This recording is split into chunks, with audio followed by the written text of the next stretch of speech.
Do not be afraid to fail, because that oftentimes is the thing that keeps us back, because we think we have to be right. We think we have to be perfect. We think that we can't stumble.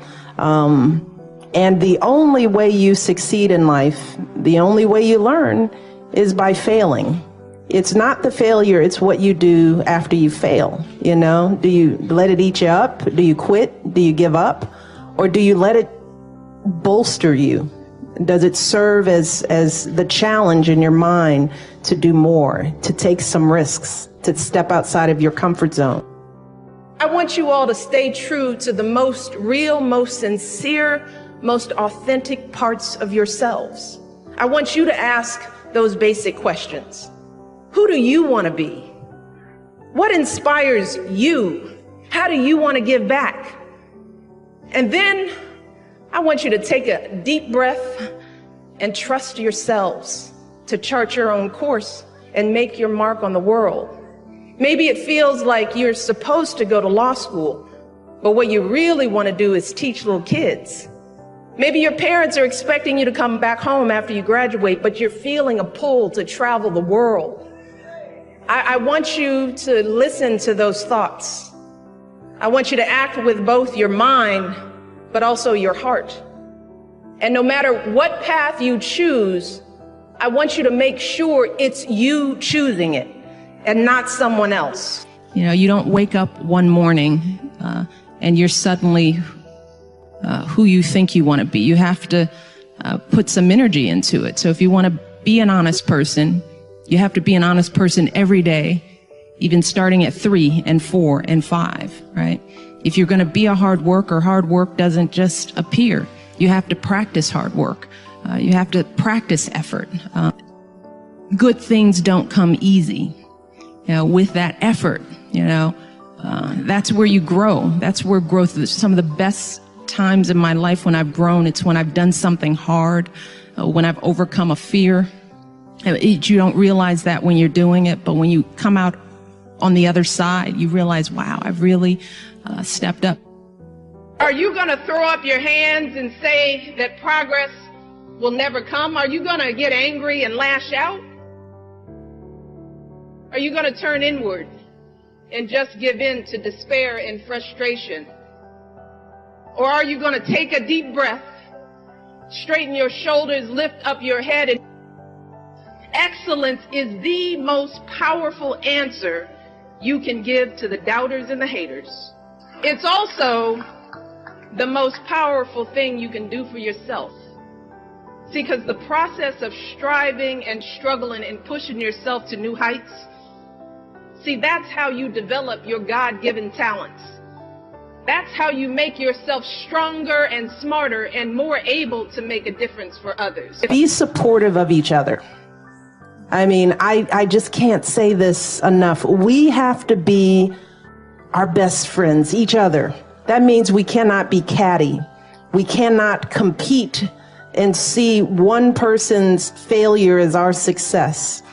We can all rise together, okay? We can all win. And we're sometimes taught in our societies that we have to compete and we have to hold each other back in order for one of us to succeed. That is not true. We need each other. The power of hope. The belief that something better is always possible if you're willing to work for it and fight for it. It is our fundamental belief in the power of hope that has allowed us to rise above the voices of doubt and division, of anger and fear that we have faced in our own lives and in the life of this country. Our hope that if we work hard enough and believe in ourselves, then we can be whatever we dream, regardless of the limitations that others may place on us. The hope that when people see us for who we truly are, maybe, just maybe, they too will be inspired to rise to their best possible selves. I want our young people to know that they matter, that they belong. So don't be afraid. You hear me? Young people, don't be afraid. Be focused. be determined, be hopeful, be empowered. Empower yourselves with a good education. Then get out there and use that education to build a country worthy of your boundless promise. Lead by example with hope, never fear. Doubts don't go away. You just learn how to deal with them. You start knowing yourself and you become more confident. The more successes you have, the more chances you take. You don't let the failures or the stumbles define you. You know, everybody falls every now and then. Some people fall a lot. And what I realize is that we have long lives if we're healthy and we do what we're supposed to do. So think about life as a long trajectory. But at the same time, you don't want to make huge mistakes, because when you're young, making big mistakes can last forever, right? So you want to choose wisely. But the stumbles, the lessons learned, that's part of life that makes you grow. First of all, is knowing who you are and being confident in yourself, because there'll be, Clarissa, what did you say? Pushing beyond other people's labels of you, right?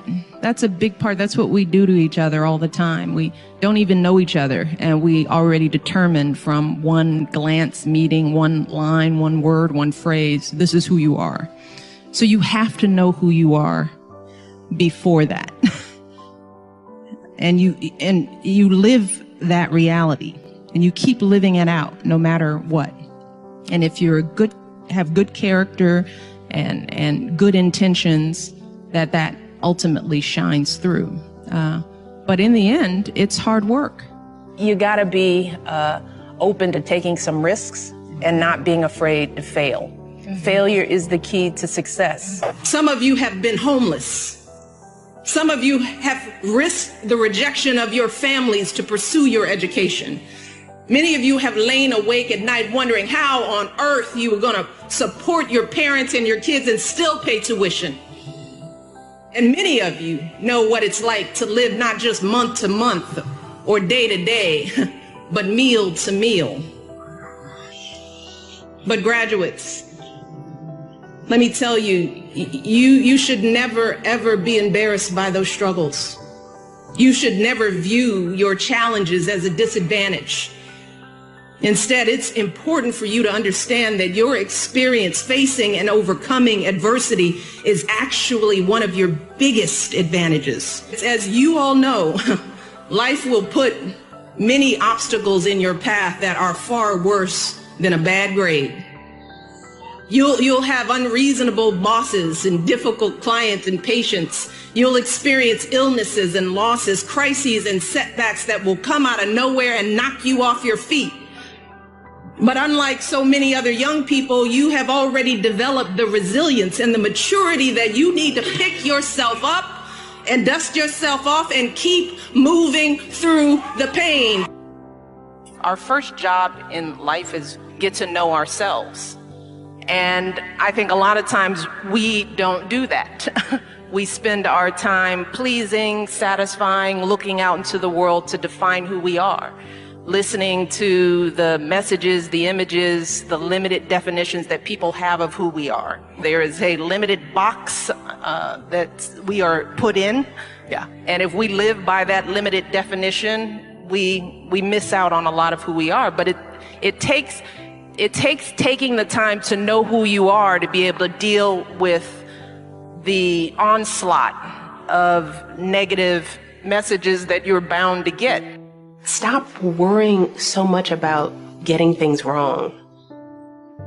Success has nothing to do with perfection. So stop being nervous, raise your hand, use your voice, get it wrong, learn from your mistakes, and keep moving on. And don't worry about what other people think. It doesn't matter. So be brave, use your voice, ignore the doubters, and work hard, because life is hard work. Don't be afraid of it. Just do it. I want to talk to you about winning. How many of you want to win? I want to remind you of something. You are one decision away from changing your life.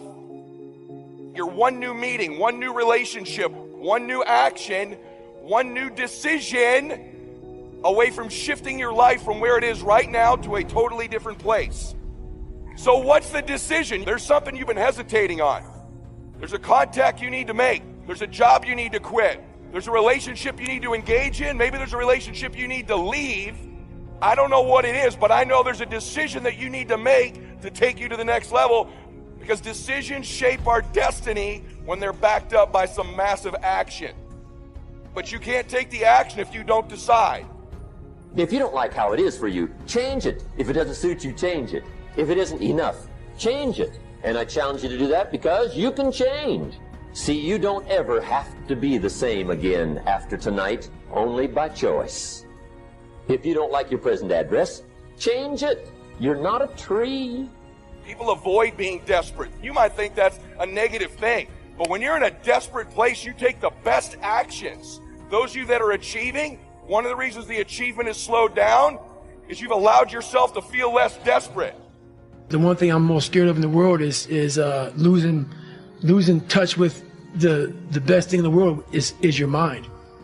Your mindset, how you can picture yourself, how you can focus, how you can drive, how you can put yourself in so many situations, get out of it. Because those headphones we listen to, those phones that we Google to find information, there's so many situations in my life where that shit's not going to help me. It's not going to help me. And you're able to just turn that off. So fast, because I know what's helped me. None of that stuff's ever helped me. Mm-hmm. None of that stuff's ever helped me. What has helped me has been me alone, getting my shit together and being accountable for who I'm not and who I want to be. It's the only thing that's helped me. Start working and developing yourself now and prepare yourself for what it is that you want, because you expect to get it. It was Whitney Young. He said, it's better to be prepared for an opportunity and not have one than to have an opportunity and not be prepared. When you want something out of life, don't worry about how you're going to get it. How is none of your business. The most difficult thing it is to hold the vision. It's to hold the vision. You want to be persistent about what it is that you want to achieve. Alexander Graham Bell said, what this power is, I cannot say. All I know is that it exists, and it becomes available only when a man or a woman is in that state of mind in which he or she knows exactly what he or she wants and is fully determined not to quit until they find it. When our children are learning how to walk, how many times will your baby attempt to walk and fall and you just say, just sit down, don't try anymore, you've fallen 20 times. When will a baby walk? It will walk when it walks. That's when it will walk. Don't get caught up in, well, I've tried it 4 or 5 times and things didn't work out. If there's something that you want and you're hungry for it, you've got to do whatever is necessary until. And when you give the best you can and that's not enough, you must do what is required. And don't give up on yourself. Don't throw the towel in so quickly. Many people give up on the 1-yard line, where if they have the determination just to keep on knocking. It's a funny thing about life. If you're home one day and someone is knocking on the door, and you say, I don't want to be bothered today. And if that person just keep on knocking, can you believe that fool's still knocking? Pretty soon you say, what is it? What do you want? And that's how you've got to be about your dream. Some people, well, I guess ain't nobody home. I knocked on the door, but nobody came. Oh, no. See, life is not just that simple. It's not that cut and dry. And that's why most people never realize their personal greatness, because they're casual about life. And when you are casual about life, you will end up a casualty. So I encourage you to be persistent. The external results of our life, in order to replace ourselves with the next best version, requires intention, requires obsession, requires desperation. So it's not unnatural to change. Your friends that think you're crazy to have started your business or come to a seminar or spend money you don't have, they're the crazy ones. It's unnatural to be the same person you are right now next year. The 35-year-old you should be gone next year forever, and there should be a brand new, better 36-year-old. You should constantly be replacing yourself, just like your bones do, just like your cells do. It's natural to be replacing ourselves, but we're around people who aren't, so we think it's natural not to. Your identity is the thoughts, concepts, and beliefs that you hold to be most true about yourself. Here's how it works. This is how life works. I can teach you all of the mechanics of winning, but winning is about 75% psychology, about 25% mechanics. And if you can't get the psychology part right, you can do all the actions perfectly and still not produce the results you want. I don't know whether or not you're going to live, but I know for sure you're going to die. And I don't know whether or not you're going to live before you die. Most of us are not living because we're so worried about what everybody thinks about us, or maybe what we don't feel about ourselves. Let me say something to you real clear. If you spend the rest of your life worrying about what everybody thinks about you, someday you'll never have to worry about it again, because when you die, nobody will remember you were here. Live your dream. Worry about the people you love. And by the way, I know some of the very people you're doing it for are the ones not supporting you. They're the ones telling you to quit. Just do it anyway. Dreaming is good. Having goals is good. But sooner or later, there comes a time when you must act. One of the worst phrases we've ever created was, "You got to see it to believe it." It's a phrase created by cynical people with small minds that have not got any hope that things can get better. Can you imagine what the world would be like if everyone believed that this was true? We'd have no cars, no planes, no light in the dark. We'd never have computers or mobile phones. We'd never climb mountains, break records, or go to the moon. I used to believe this rubbish. Nothing can be achieved, conceived, until first it's believed. You have to believe it to see it. If there's something that you want to do with your life, that thing deep inside you that whispers day and night, it will always just be an idea until you choose to believe it's possible. You have to believe it so much that you already think it's happened. You have to walk like it's there, talk like it's there, believe it's there. Dreams without action, that's the path to delusion. Without action, these dreams and goals will fill your life with a load of negative emotions. Things like anxiousness, nervousness. They will fester inside you and drain your energy. The reason most people don't take action is simple. It's fear. Fear of failure, fear of success. And the only way to overcome this and to stop making excuses why you shouldn't act is to make not taking action more painful than taking action. People sit around and they focus on all the bad that might happen to them if they try to act, that they completely forget about what will happen if they don't. The main reason people's outlook on the world is so negative is because of what they've been focusing on. Where focus goes, energy flows, baby. And I'll tell you this, if you spend all your time focusing on all the problems in the world and all the problems in your life, you ain't going to be happy. It's easy in the world that we live in today to be consumed by all the media-filled negativity in the world. You can't turn on the TV without seeing some negative story, all the bad. You do have the time. You do have the money. You do have the energy. You just need to decide. Decide that you want it bad enough and admit the truth, which is nothing in this world is free. Nothing is easy. Anything worth having is hard to get. Admit that you can have anything you want, but it's going to be hard work. Admit that you are the only reason that you are where you are, and you are the only reason that you ain't where you want to be. Admit it. Take responsibility and accept it. Because until you do, until you stop making your bullshit excuses, you will never get what you want. The difference between the people who are happy and the people that ain't is that the people that are happy choose to focus on the solutions to the problems they face rather than the problems themselves. You always have a choice. Now is the time. Now is your moment. Not tomorrow, not next week, but right here, right now. Stop making excuses and start making some changes. I just wanted to show the world that if mental health could bring somebody as big as me and as strong as me and, you know, the stereotype heavyweight champion of the world to my knees, then it could bring anybody to the knees. And I thought to myself, if I can show the world that you can come back from it and to get back in shape and get back to the top, then anybody can do it. I've experienced the highest highs and the lowest lows in life. I just felt like an emptiness, a deep gaping hole of nothing. Darkness and grey clouds. Every day was grey. Every day I woke up after that fight, even before the fight, for a long time would be grey days. And I felt like I had nothing to look forward to. I was worthless. It was just a horrible, horrible feeling that people need to understand that many, many people are in the same boat. They don't have to be very successful sports athletes to feel like this. Anybody from day to day has the same feelings. And I believe that if enough people talk about it, then it's going to raise more and more and more awareness. And sooner or later, this crisis will have to be addressed properly.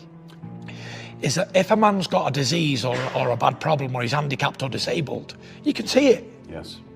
But I can walk down the street, nobody can see in my mind. They don't know what I'm doing. I could be on the verge of suicide and you couldn't tell because you can't see in someone's mind. I was waking up and I didn't want to be alive. I was making everybody's life a misery. Everybody who was close to me was pushing away. Nobody could talk to me, talk any sense into me at all. And I'd go very, very, very low at times, very low. And I'd start thinking all these crazy thoughts and this, that and the other. And I was in my car, I bought a brand new Ferrari convertible in the summer of 2016. And I was in it and I was on the highway. And there's a strip of the highway where I am. And at the bottom of about a 5-mile strip, there's a massive bridge that crosses the motorway.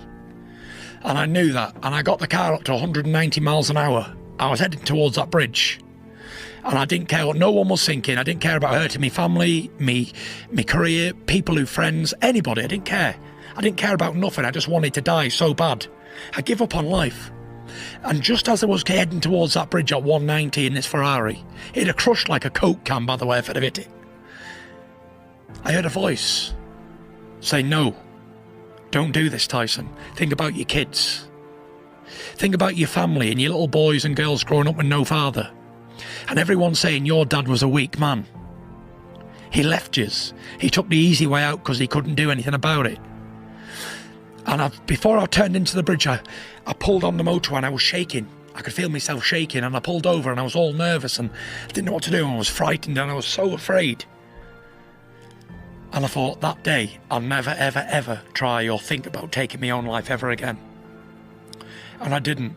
I went and got help from the leading psychiatrist, doctor in the UK.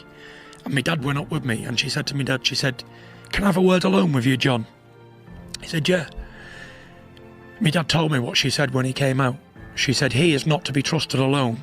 He's an imminent death risk." That's the highest level of suicide risk that she'd ever assisted. And she said, without his faith, he would have been dead a long time ago. But she said, faith alone ain't going to hold him, because that's going to break. Everybody gave up on me. My full family thought I was definitely going to die and I was going to kill myself. And after that, I was thinking to myself, you know what, I need to get better. I need to do something. But every time I tried to go to the gym, I had another voice saying, "Nah, this ain't for us anymore. I'm not going to do this. Boxing is not for me." I hated boxing at one stage. And at this point, I'd never begged or cried to God to help me before. I'd prayed a lot all my life, but I'd never been in this physical state before. I could feel tears running down my face. My chest was wet with tears, because I knew I couldn't do it on my own. It wasn't possible for me. Because I tried and tried and tried, and ended up back in the pub, back drinking. I almost accepted that was going to be my fate, an alcoholic. I tried and tried and tried to act sensible and blank it out, but it didn't work. So until the end, I thought, all right, forget about it. I can't box anymore, I'm finished. I'm going to go drinking. Because when I had a drink, it made the pain go away. Not pain as in physical pain, like punching me in the face pain, but pain as longing and the repetitive thinking, the same stuff day in, day out, and it won't go away. And the more I'm trying to think, right, I want to be positive, negative, negative, negative, negative. And everyone I was around was getting negative too, because I was putting it on them. When you wake up the next day, you're even more depressed than you started. Because whatever is in the alcohol puts you in a bad state afterwards. Like I say, every good high, there's got to be a good low. And whatever you do in life like that, if you suffer with mental health, you'll know where I'm coming from. And I just spiraled out of control. I didn't care. I didn't want to live. I'd lost the passion to live. I was driving home one day and I had a very massive anxiety attack. One of the worstest feelings I've ever felt in my life. I felt I was dying. I was having a heart attack. I couldn't breathe properly. I felt like everybody was against me. I felt like all my friends had set me up, even my wife. I felt she was involved in it. So many people take their lives on a daily basis through mental health problems. And others look at them and say he was a weak person or she was a weak person. We're not weak. You just need help. And I knew I couldn't do it on my own. I just knew it. I couldn't do it. I'd said so many times I was going to do it and believed I was going to do it in the night. The next day come, I didn't have no motivation to do it. That's another thing that mental health will give you, zero motivation to do anything. Zero motivation to have a shave, zero to brush your teeth, even have a shower, nothing. I was praying to God to help me. I was begging, there was tears rolling down my face because I knew I couldn't do it alone. And I said, look, I said, I know I've been tested, I know I've done so many things wrong, and I've done this and I've done that, and I'm so weak as I can't do it on my own. I said, please intervene here and show me the way. Show me the light. I said, because I'm sick of living in darkness. I was down there praying at least 10 minutes.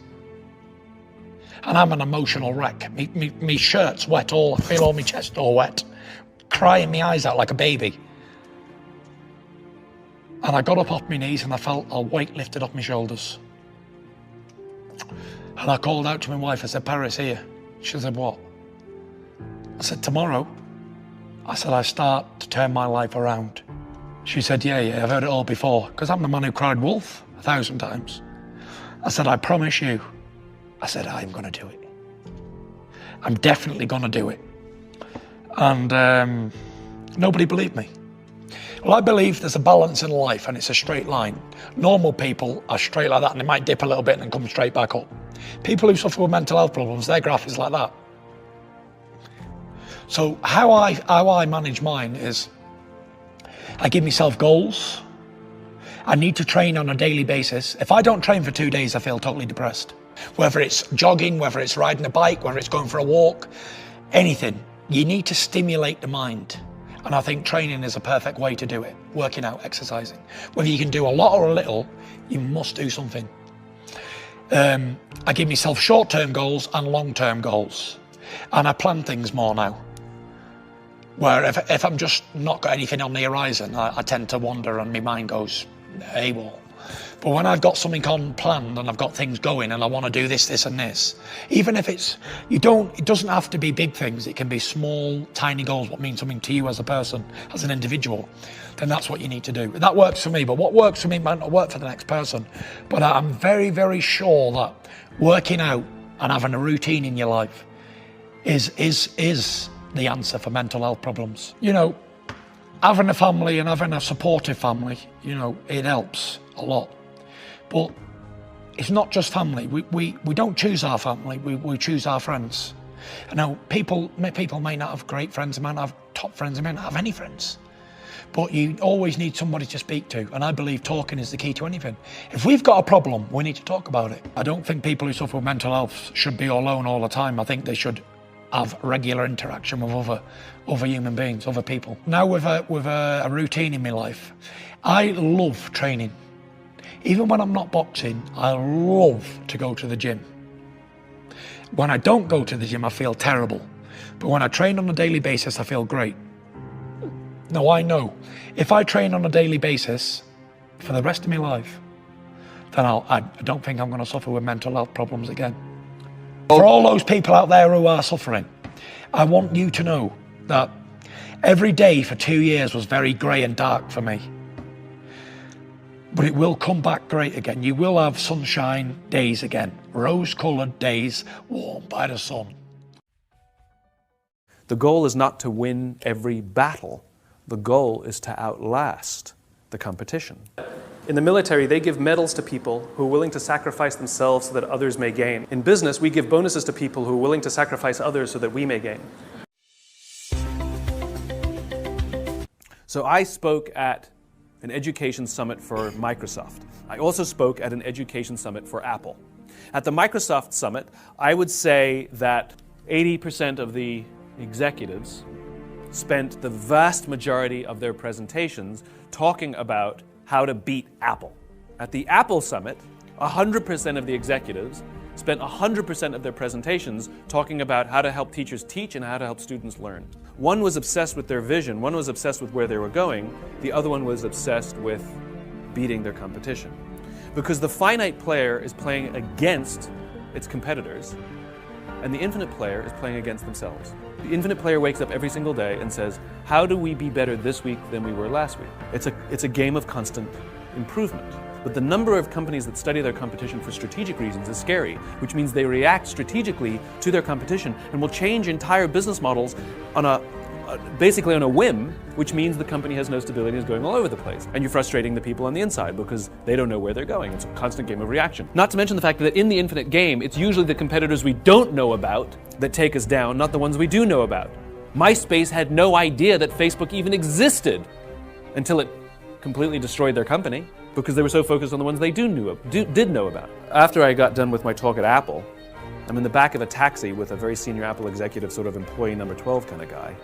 And I decided to stir the pot. And I turned to him, I said, Microsoft gave me their new Zune, and it is so much better than your iPod Touch. To which he responded, I have no doubt. Conversation over. Because the infinite player understands that sometimes you're ahead and sometimes you're behind. And sometimes your product is better and sometimes it's not. The goal is not to win every battle. The goal is to outlast the competition.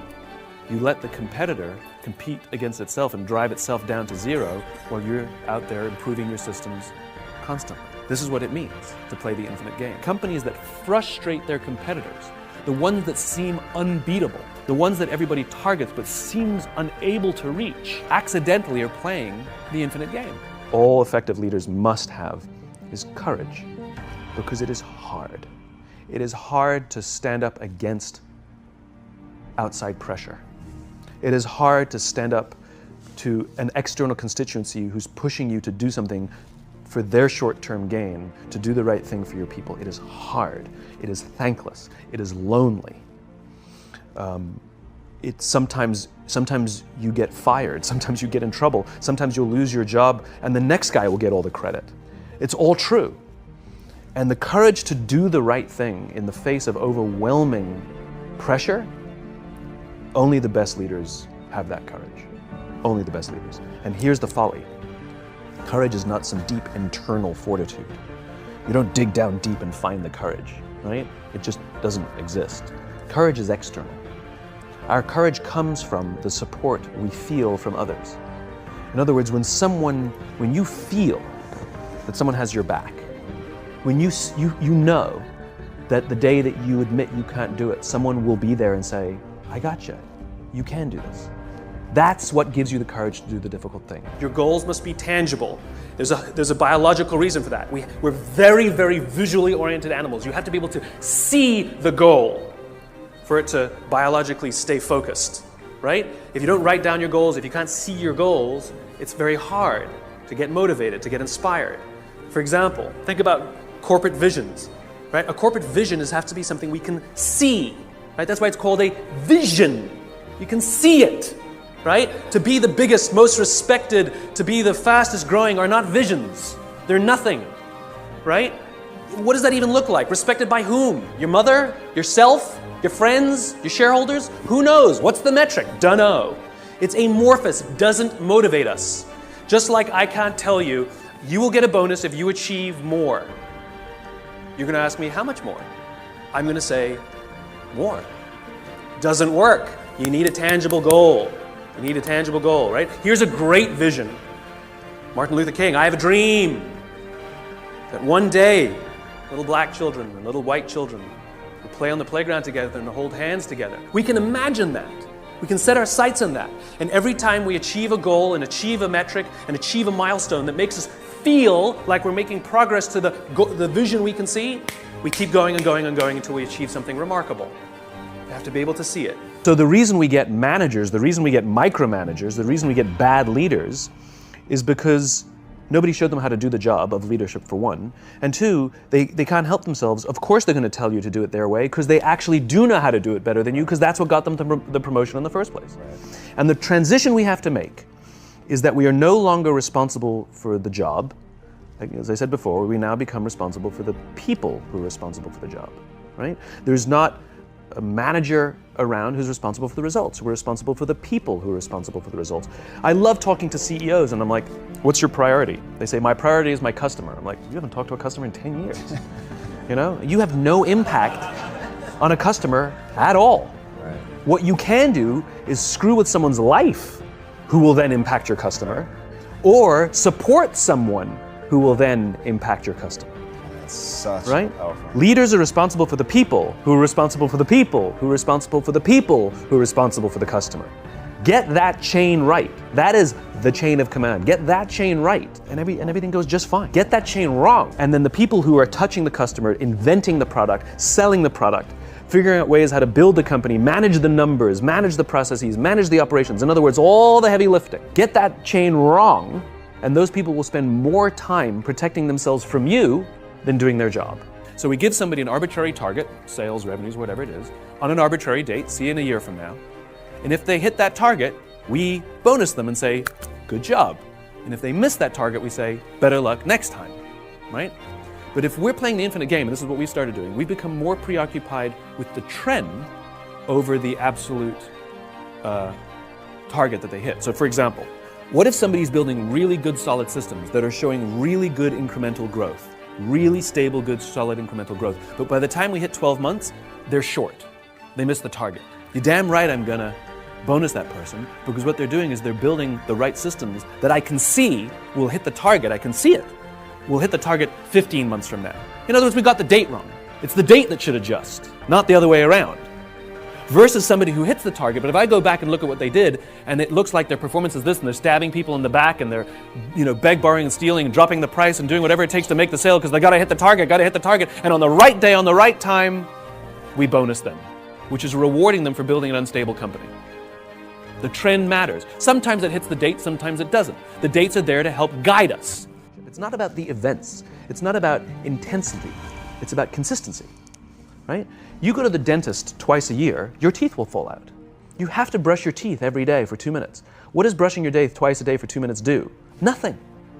Unless you do it every day, twice a day for 2 minutes, right? It's the consistency. Going to the gym for 9 hours does not get you into shape. Working out every day for 20 minutes gets you into shape. So the problem is we treat leadership with intensity. We have a 2-day offsite, we invite a bunch of speakers, we give everybody a certificate. You're a leader, right? Those things are like going to the dentist. They're very important. They're good for reminding us or getting us back on track, learning new lessons. But it's the daily practice of all the monotonous, little, boring things like brushing your teeth that matter the most. She didn't fall in love with you because you remembered her birthday and bought her flowers on Valentine's Day. She fell in love with you because when you woke up in the morning, you said good morning to her before you checked your phone. She fell in love with you because when you went to the fridge to get yourself a drink, you got her one without even asking. She fell in love with you because when you had an amazing day at work and she came home and she had a terrible day at work, you didn't say, yeah, but let me tell you about my day. You sat and listened to her awful day and you didn't say a thing about your amazing day. This is why she fell in love with you. I can't tell you exactly what day, and it was no particular thing you did. It was the accumulation of all of those little things that she woke up one day and as if she pressed a button, she goes, I love him. Right? Leadership is exactly the same. There's no event. There's no thing I can tell you you have to do that your people will trust you. It just doesn't work that way. It's an accumulation of lots and lots of little things that anyone by themselves is innocuous and useless. Literally, pointless by themselves. People will look at little things that are good leadership practices and say, that won't work. And you're absolutely right. But if you do it consistently, and you do it in combination with lots of other little things, like saying good morning to someone, that looking them in the eye. My friend George, who's a 3-star general in the Marine Corps, he says his test for leadership, and I love this, he goes, his test for a good leader is if you ask somebody how their day is going, you actually care about the answer. Right? The number of times we're walking to a meeting, we're rushing, we go, how are you? Not good, I got to get to you later, I'm late for a meeting. Right. If you ask the question, you were standing there and you were listening to the answer. It's those little innocuous things that you do over and over and over and over that people will say, I love my job. The biggest lesson I learned was because I was the boss, you know, in my own mind. Yeah. I thought I had to know all the answers. And if I didn't, I thought I had to pretend that I did. And that's stupid. What I learned is that just because I may have the top position in the hierarchy, I'm not expected to know everything. And if I pretend to know everything, it diminishes the value of all the great ideas and the great intelligence around me. And when things got difficult, I would never admit it, right? I would just put on a brave face and show up every day. The biggest lesson I learned was to say, I don't know, I don't understand, or I need help. At any level about any subject. Yeah. And amazingly, I was always surrounded by people who wanted to help or who knew answers, but they never offered to help or offer the answers because they didn't think I needed it, because I kept pretending that I knew it all. Right. Not to mention the fact that nobody likes a know-it-all. So that was huge for me. And when I was willing to ask for help and accept it when it was offered, and sort of accept the humility of the fact that other people know a lot more about a lot of things than I know. I know one thing, you know, and they know lots of things. That's when things really started to move. If an alcoholic masters all 11 steps and not the 12th, it's highly likely they'll drink again. If they master the 12th step, they're much more likely to overcome the disease. The 12th step is the commitment to help another alcoholic. Right. It's service. And this really is the most powerful thing in the world, which is, it's not about us, it's about others. You know, there's an entire section in the bookshop called self-help. There's no section in the bookshop called help others, right? And it's not about how can I lose 10 pounds? How can I find the job that I love? How can I find the love of my life? You know? No. It's not how can I lose 10 pounds, it's how can I help somebody I care about live a healthy lifestyle? It's not how can I find the job that I love, it's how can I help somebody I care about find a lifetime of joy in their work. It's not how can I find true love, it's how can I help my friends settle down and live the life they want to live. And ironically, if we set out to help people solve the problems that we struggle with ourselves, that in turn is what teaches us the solutions.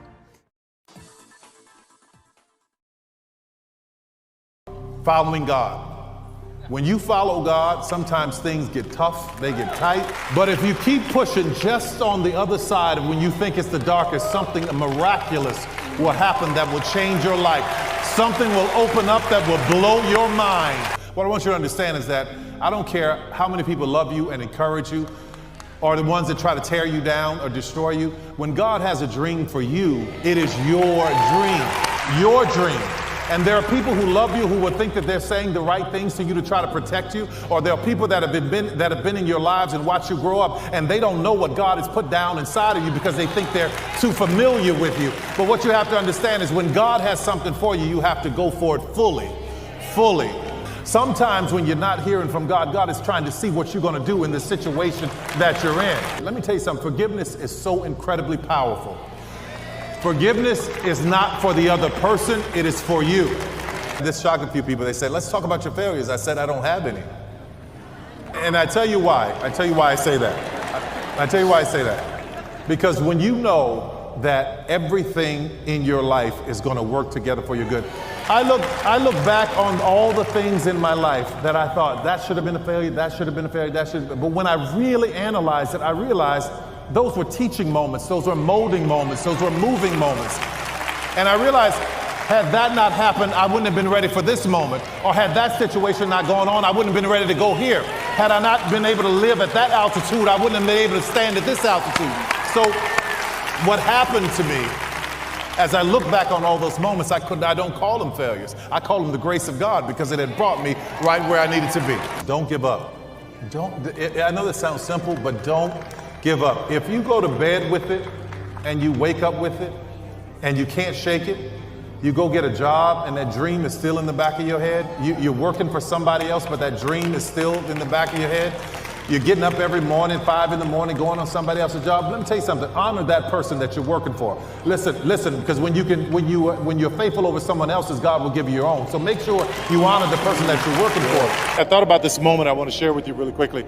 I was maybe about 18 years ago. I bought this house and I kept getting these insane water bills. The water bills were just insane. Like, why are these water bills so crazy? I'm a single man living in this house.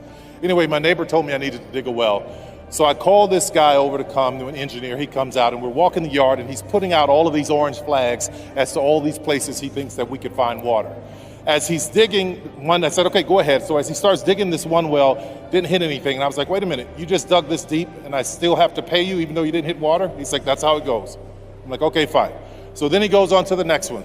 Little flag, he's digging, never hits water. He goes to the next one, never hits water. And I keep having to pay these bills. And I got so frustrated, I said, never mind, I'll just keep paying the water bill because I'm not gonna do this. A few months passed, I still get these crazy water bills. So what I decided to do was call him back. So he comes back out. I said, you dig right here, this well, and you dig and you don't stop until you hit water. So he starts digging. He gets down to about 800 feet. He said, we haven't hit water, this is pretty deep. I said, you keep going. Gets down a little deeper, still has not hit water. I said, you keep going, you keep going. He said, okay, we're gonna take the night off. We're over 1,000 feet deep, we'll be back in the morning. That night I thought about it, I said, you know what, I'm just wasting money, I'm not gonna do it. As soon as he gets here in the morning, I'm gonna tell him to stop digging. That morning he comes out, he starts the machine, I'm on my way down to him, the machine starts. He was 4 inches away from the water that I needed. Why am I telling you all this? Why am I talking about digging for water? In this world, we're all digging wells. In our lives, we're digging wells. We're digging wells in relationships where we put all this time and effort and energy, and sometimes it doesn't give us what we need. We put all our time and effort and energy in our dreams and our business, and it doesn't give us what we need or what we were after. But if you just keep digging, my God, if you could just hear me right now, just keep digging. You may be 4 inches away from every gift and every blessing that you've ever wanted in your life. You are worthy of getting to your goal. Keep digging. Don't stop. And let me tell you something, like I tell everyone here, listen to me. When you get there, when you get to that water and you see it's coming and you know you have what you need, this is what I want you to always remember. Make sure that everybody you run into meets you at your worth. Walking by faith can be very uncomfortable. And if when you're walking by faith and you're asking by faith, sometimes you don't have the whole picture. You just have this little bit of light and you just have to keep moving forward. It is so important that you encourage yourself, because in this day and time, in this day of social media, in this day where you are bombarded with negativity constantly, every minute, every second, no matter, you don't even have to look for it. It'll find you. And you carry it on your person. Sometimes it's in a pocket close to your heart. Yeah. You pull your phone out and there it is close to your heart. You have got to encourage yourself and protect yourself from all the negativity, because if you let all of that in, it's very hard to find yourself worthy, find yourself believing and knowing that you can. I think everybody has a dream, and sometimes the dreams are just, they may be small to some, but huge to them. I think everybody has it, and I think society and life and circumstances will beat it out of you, smother it, and take all the oxygen out of it and make you believe that you can. Yeah. And it takes a strong person with a strong will and a strong knowledge of who they are, of understanding being worthy and understanding what God says about you to keep going to make that happen. You have to learn how to forgive yourself. And also gratitude. It's all so important to be grateful in every moment. There's not a flight, there's not a time I drive in here, there's not a time I go for a walk or on my bike around here that I'm not in praise and worship. Some people are not equipped to handle the altitudes that you're going to. So don't be afraid when they fall off. They're not bad people. They just couldn't go where you're going. The very thing you're worried about, don't worry about it, because God will provide. But Tyler, you don't understand. It's been difficult. It's been hard. God will provide. But Tyler, you don't understand. I love my wife and my husband. This has been really difficult, but you don't understand. God will provide. Just climb and maintain. Just pray and worship. Just climb and maintain. And if I can leave you with anything, I want to leave you with this. Hear me clearly when I say this. There are people who come in your life sometimes to be there for a season. They weren't meant to be there always. Sometimes we find ourselves hooked up with people that we think are there for a lifetime, but they were only supposed to be there for a season. There are people who come in your life like boosters for a rocket. If you ever watch a rocket go into space, the boosters fall off when it reaches a certain altitude. If it's in you and you can't shake it and you dream about it, and when you want to walk away from it, you still dream, that's God telling you to keep going. And if I can tell you anything else, please keep going. There are people whose lives and destiny are tied into you. And hear a positive message. Don't stop.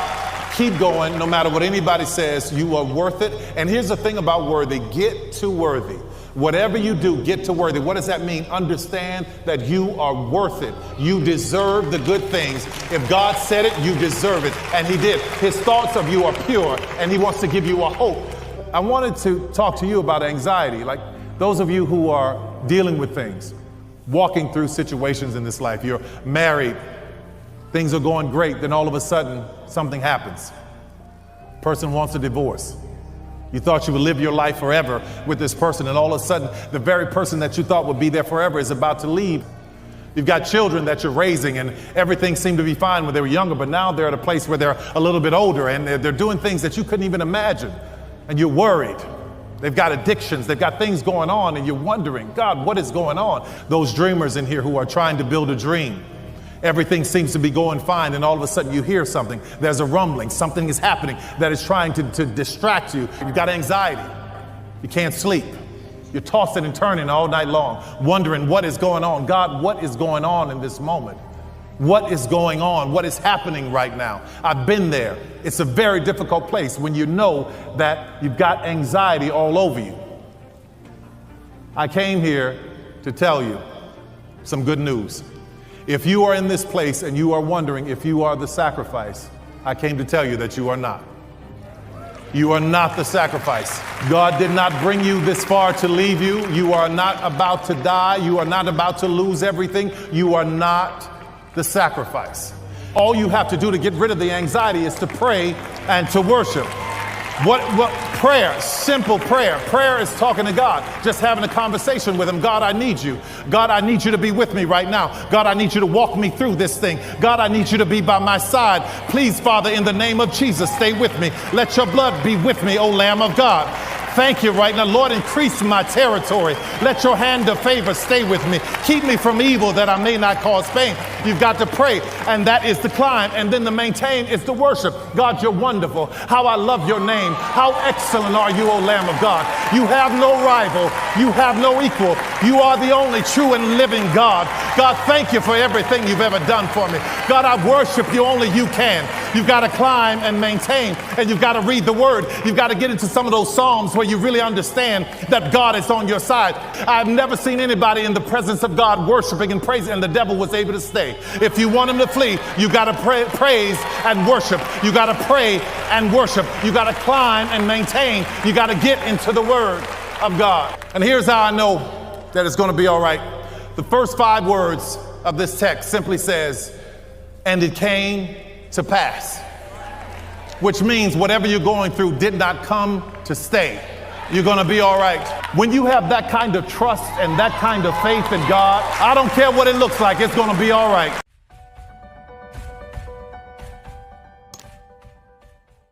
I'll tell you what's really emerged: entitlement. My circumstances put me in a place where I just don't think anybody owes me anything. Not society, not the government, not people I do nice things for. That's a killer. Yeah. People struggle so much when they do something nice for somebody, they think that person owes them something. I'm desperately trying to give more value to every person I ever cross paths with and never ask for anything in return. That is literally the framework of my life. My great hope is that I can bring more value to people than they bring to me, and I'm never in a dire situation where I ever have to ask for anything in return. Being an entrepreneur is the win. And I believe we're living through a great era right now where people are looking for the money and the things you can buy with the money from entrepreneurship. And that is why I believe that in the next decade, there will be an enormous conversation of people being unhappy entrepreneurs during this generation. Because it is so in the air in your Instagram stream, success and the perception of success. And I've really started to articulate something that feels really true to me, which is, how do I start making happiness the true North Star, not money? I'm really, really, really passionate about accountability. We need to put it in the right place. We don't need to look the other way where there's systematic issues. There are. But we have to put accountability on a pedestal. Yep. Back to lack of entitlement, accountability, much of a kissing cousin of lack of entitlement, is such a driver for me. Every time something happens bad, I'm like, that's my fault. And that makes me happy, not sad. It makes me feel empowered.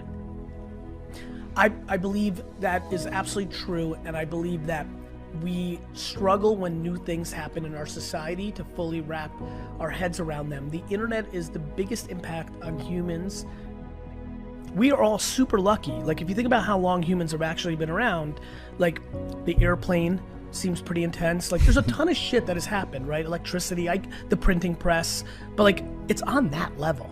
We are living through the beginning of the platform that arguably is one of the 1 to 5 biggest inventions and impacts on humans ever. And so that's intense. It just is. Like, in some ways, certain generations had world wars and other things. Ours is this incredible acceleration of technology. We are in a very special time. And right now, we have gone into chapter 2. Chapter 1 in 2005, 6, 7, 8, 9, about all the maturity of the internet was nirvana, right? It was all good. Look at all these people doing well. Super cool, super nice. The cliche thing that always happens is what's happening right now. Now we're demonizing it. America and humans love to build shit up and then tear it down. We loved building Zucks up. Now we're loving, demonizing him, and then we're gonna love for him to come back. Like, this is what we do. I just really, really, really want people to stop blaming Instagram. Yeah. There is no Instagram, there's you. You don't like it? Don't consume it. It's free. Right now, we're in a very convenient state, and everybody's throwing around judgment and blame like it's free.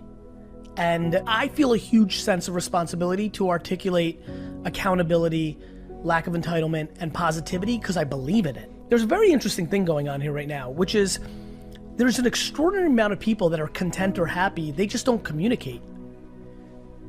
Negativity by nature is louder, has always been. Your grandmother who's miserable was louder than your grandfather who's content. The problem is now words are being documented at scale. This has always been the way. There's nothing different right now. It's just that we can't look at our grandmother's tweets. My grandmother was one of the most super negative people I've ever come across in my life. In my life. Just unbelievably negative. Everything was negative. Every good thing that happened was a conspiracy theory. And I used to be mad at her, and then I had to remind myself as I got older and more thoughtful, I'm like, this is a woman who lived in the Soviet Union, who went through World War II, who saw some shit, and who lost her husband. You become more empathetic as you become more thoughtful, but I think we need to get into some real conversations, and right now, the conversations are lazy. You'll always be disappointed if you think some big force is gonna save you. You'll always be disappointed. So just solve it for yourself. I'm obsessed with perspective. I genuinely believe you find what you're looking for. If you are looking for bad right now, it's a piece of cake. If you're looking for good right now, it's a piece of cake. I'm just asking you, what the fuck are you looking for? One thing I don't do well is talk about my problems, which manifests in many ways. It manifests in being taken for granted in my real life and in my collective life, my outward life. And I got fucking problems. I got lots of problems. Real ones. I grew up with lots of this stuff. Like, lots and lots and lots of stuff. I just am not capable of going into it. I don't get going. Like, I can't get there. And so, one of the things that I try to remind kids, I'm like, take me out of the equation. If you know of one person that has ever gotten to a happy place that dealt with your circumstance, there is a blueprint. The end. I would much rather, in a world of the internet, where the internet doesn't care who you are, come from too little than come from too much. But I believe that we're living in a very funny time where clout, reputation, work ethic, a lot of different things are starting to be put on pedestals, not just money and earning your keep and who you are and what you're giving to the world. And what actually happens when you can calibrate judgment? I believe one of the biggest reasons that I'm one of the forefront faces of all this is because I can handle the judgment. You know how much hate I have? I'm getting destroyed. That hurts. And most people are folding their chairs when they get judged like that. I'm not, because I know every one of those people who said that have never met me. There's a lot of you out there that are happy, that are successful, and one of the things that's happening is you're putting out stuff and you're being crippled a little bit by the comments and you get angry. And we've created this term trolls. I don't look at it as trolls, I really don't. A lot of my friends back in the day were like, why do you feed trolls? I'm like, because I respect other people's points of view and I want to learn from conversation.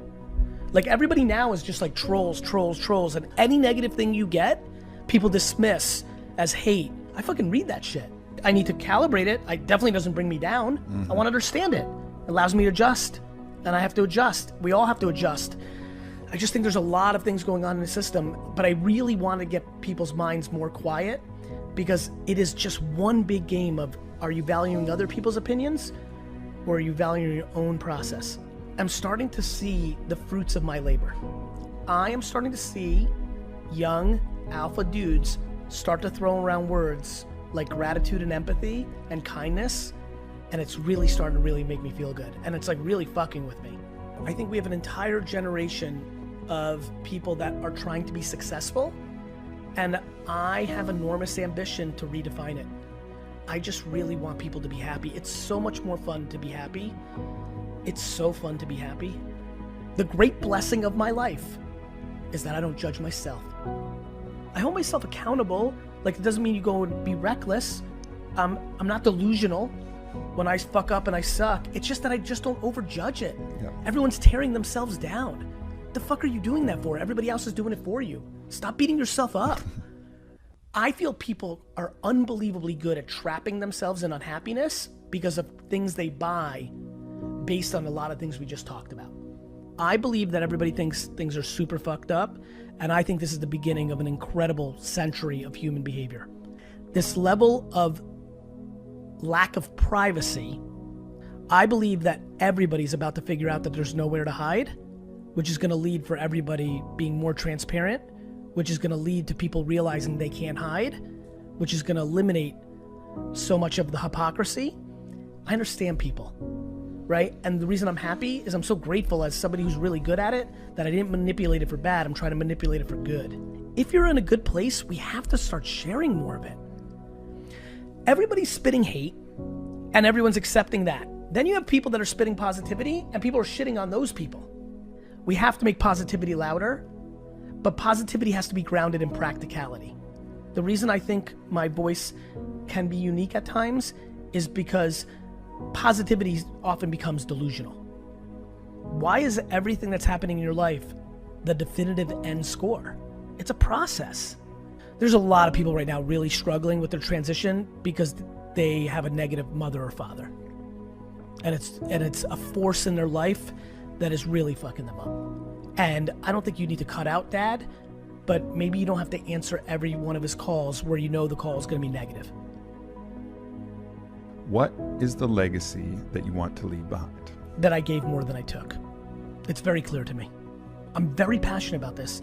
We need more people with ambitions like that.